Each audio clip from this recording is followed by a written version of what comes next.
Kasabay ng paglamig nga po ng panahon, umiinit naman ang pagtangkilik ng mga turista sa mga nagagandahan nating tourist spot.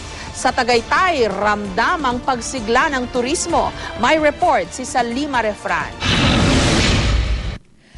Magandang tanawin, masarap na pagkain, at syempre pa, malamig at sariwang simoy ng hangin.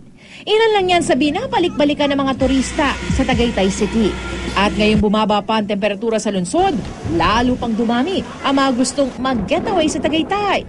Ngayong buwan umabot sa 17.6 degrees Celsius ang pinakamababang temperatura sa lungsod na naitala noong January 15. Kaya naman, ang mga turista kahit nangangatog, kanya-kanyang estilo na lang sa pag-i-enjoy. Pag hindi po kami nagbalot, ay ang sakit po sa likod ng sobrang lamig. Mula December 15 hanggang January 15, pumalo mga turistang nagde-day tours sa 250,000. Habang mga pinili lamang manatili sa mga hotel at inn, umabot ng 50,000. Yung mga turista, nagta-translate yan into yung mga pumupunta rito pag natulog, siyempre nagbabayad na accommodation.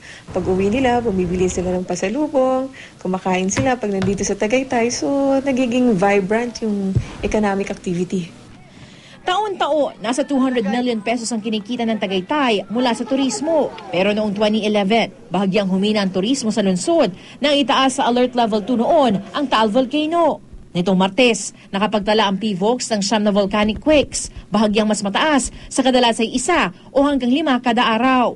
Pero pagtitiyak ng PVOX, walang dapat ipag-alala. Wala po tayong dapat ikabahala at apera dito sa tinitingnan nating paggalaw o yung seismic records ay yung iba nating parameters ay hindi nagpapakita ng ibang sinyales o mga significant changes. Sa susunod na buwan hanggang summer, inaasahan pa raw ang mas masiglang turismo sa Tagaytay. Tuloy-tuloy yan hanggang February, March, April, hanggang summer na yan. Kasi may mga magbubukas pa kaming ilang hotels and then yung theme park. Salima Refran, GMA News.